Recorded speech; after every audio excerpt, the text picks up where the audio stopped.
يا ربي هويكو ويفسي يا ربي هويكو في زيته فتنان إسي فتنو ديمتو لكا إسين وفي في ملء سمية في يادتي مدي سمية هر أرلي وان إسا يادن بيكو وان إسان أصابني سم هوي فتناني فين بيكو jetee jirti jechuudha Rozan ufiif male Sumayaa fani yaadden jirtu Sumayaa waan akka yaaddeti miti Hawiin akka achirra fatana san kuftee ofi isiiti saidootti heerumtu barbaaddi sijamar waan akkanaan barbaachisu namni ilmoo qabu hiree namaa diigu bultii namaa diigu hiree namaa qabu haasidii namatti yaadu hin barbaachisu keessattuu dubartii irratti daba dalaguun boru rabbiin daba sitti dalaga Rozan gochi isin hojjechaa jirtu wanni isin hawirratti hojjechaa jirtu hedduu hamillee nama cabsa assalaamu alaykum wa rahmatullahi wa barakatuh Oboleen ki akkam jirtu naga keessanii fayyaa keessanii akkuma argitan viidiyoo dhiyoo dalagame waa'ee Hawii irratti Rozan maal akka dalagaa jirtu wanni isin hojjetaa jirtu waan hedduu nama miidhudha dhugaa dubbanne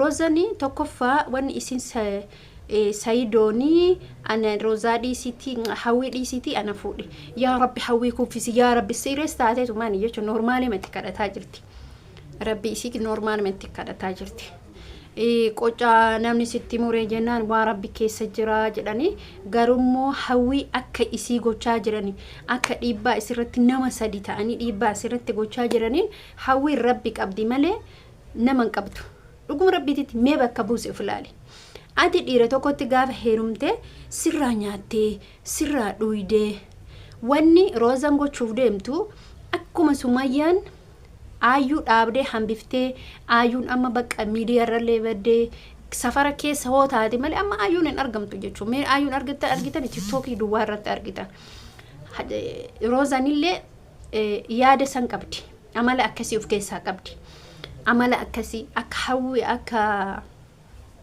Sumayyaan ayyuu goote Roza godhu Hawii godhuuf deemte Rozan hin barbaachisu obboleettiitii maaliif hojjettanii obboleeyyan kiyya nuti dubartoota hireen hin beekan hireen dubartii baay'ee ulfaatudha dubartii irratti hireen baay'ee ulfaatadha sababni isallee maaliif daftee argattu inni argatta yoo itti boonte yoo itti qooste yoo itti ashoofte yoo bareeda maratte yoo bifa isaa laalte yoo qabeenya isaa laalte dafteen argattu dubartiin akka laayootiin argattu dubartiin dhiirsa akka laayootiin argattu dhuga akka laayootiin agartu Rozan immoo likki bakka Hawii maafi saidoo addaan deeguuf deemti Hawii saidoo akkam godhe addaan baasa Hawii saidoo karaa kamiin addaan baasa karaa kamiin bakka akka jireen mana kana keessaa baate waa'ee Hawii maqamaan dhayin jettiin waa'ee Hawii maqamaan dhayin jettiin hin barbaachisa si odoo taate mataa kee fakkeenyaaf warrootuma koomentii kana odoo mataa kee taate dassi jedha maaliif waan akkanaa dalaydi maaliif gocha akkanaa dalayda maaliif hin jenneen maaliif hin gorsine ilmoo qabdi immoo ilmoo durbaa qabdi immoo namni ilmoo qabu dubartii irratti dabayyaadu yoo ilmoo durballee hin qabaanne zariitii yaana tuqa jedhee yaaduu qaba har'a isiin uf duwwaa maaliif nyaatu barbaadde ufiif maaliif nyaachuu barbaadde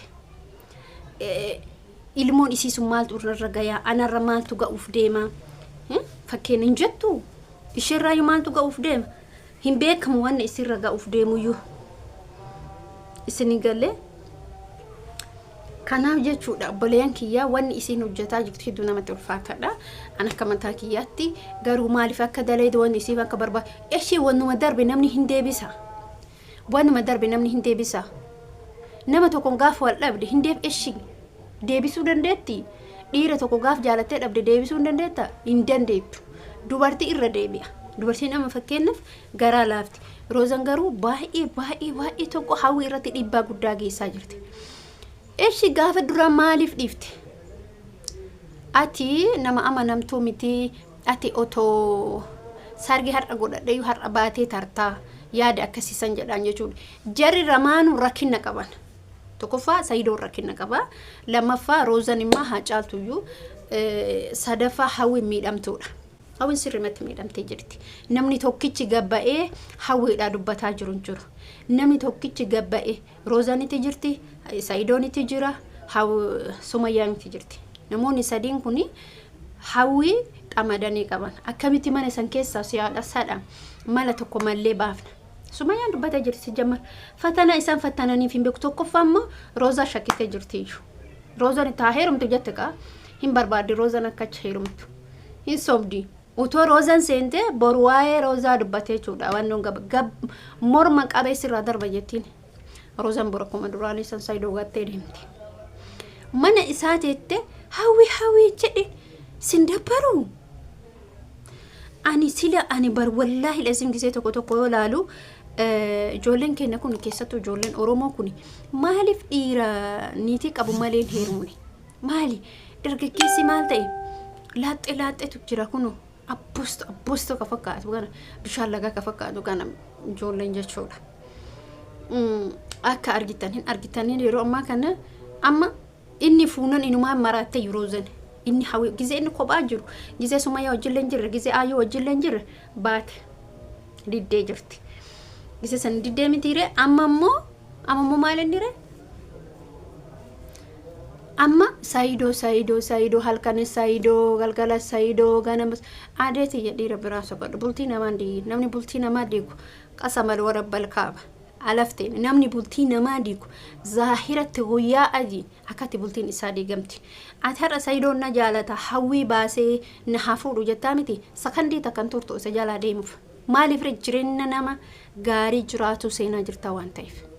Laali sa'aadaa laali waa'ee kanaa dubbatti jiruu isii oofataa jirti. Jiruu isii kophaa diraataa jirti. Garuu ati maali Roozaa? Maaliif? Akkuma Hawiin jette dubartiin saayidoo qammafte maaliif gugubatan? Maaliif akka ibiddaa akkana tatta'u? Maaliif barbaachise akkana akka ibiddaa gugubachuun? Bismillah adduma argina kana guutuu ijoollee yuutuubarra amma eenyu abaachisaa nama sadiitu abaasisaa jiru yuutuubaroonni Adaamaa keessa jiraatanii sana. Saayidoo eenyu nama sadiin kana namni beektan koomentiin barreessa. Sarahaa dhuguman isiniin jedha. Ani dhalaan saayidoo qammaste taanan jettee gubatti jechuudha. Hin gubatti. Amma intalattiin jechuudha. Roozaan amma seenaa bakka halkanii guyyaa waan gootu wallaalte. Tokkoffaa Jammari Roozaan nama hirriba guddatu jettee jirti saadaan akkitti jiraattu hin beeku gaane. Gaafa jireenya bultii keessa seente ni ulfaata bara. Dhuguma ni ulfaata. Akka amma sa'aatii barbaadde mee namni galgala rafee ganama sa'a furmu. Bismillah. Kawaan qabne ka'eetiin harka ofii dhadhaatee fuula isaa bishaan dhiqatee ka'ee maal jedha. Isin garuu gaafa wal jireenya jaalte baay'ee ulfaata. Baay'ee ulfaata. Dhiirri immoo dubartii akkasii kanan barbaadu. Dubartii haala kan kaatee quxquxu akkasii barbaada. Ala kullee haan hundumaanuyyuu asumaan otoo Hawii irraa dhaabbatte yaa bareeda kee. Otoo Hawii dhiifte yaa bareeda kee. Yaa miidhagina kee. Si galee dhugaa siin jedha. Hawii irraa dhaabbadhu. Ilmoo tee ilaali. Mataa kee ilaali. Har'a saayidootti dabalamte faayidaan ati argattu maanni yoo Roozatti yoo Hawiin jalaa baatee ati mana si dassi jedha. Akkuma Sumayaa yaaddu san isinuu dhiiga keetii yaaddu. Sumayaa ni yaadda miti. Sumayaa yaadde jalaa didee har'a yeroo wallahi asbeentu kana dhiba. Sirriitti na dhiba. Gochi isiin wanti isiin raawwachaa jirtu hedduu nama dhiba. Wanti Roozaan raawwachaa jirtu hedduu nama dhiba. Sababni isaallee maaliif ka alagaati ka yaaddu ka Sumayaa yaaddu Hawii maaliif yaaduu dhabde? Hawii dhiiga eenyu qabdi? Intala Oromooti afaan Oromoo dubbatti. Afaan makamu haa dubbattu. Saba keeti foon keeti sitti aanti. Ati maaliif Hawii hin yaadne rakkoon kee maa inni? Si galee rakkoon kee Hawii saayidoo jalaa baasuufi malee ofii saayidootti heerumuufi miti. Bakka ati rakkinni kee kanuma. Video kee asmaratti dhaabaa amma video biraatti walitti deemnutu baay'ee isin jaalladha baay'ee isin kabaja ummata qashtii jaalatamaaf kabajama galatooma isinin jechuu barbaada like godha share godha subscribe godha commenti keessan barreessaa yaada keessan ibsadha mee Roozaan ofii teerumu heddumoo Sumayaa Hawii saayidoo jalaa baaftee kophaatti hambisuu barbaaddi Sumayaa walii galtee ana sitti heerumu jettee kiibdee jechuudha kiibdee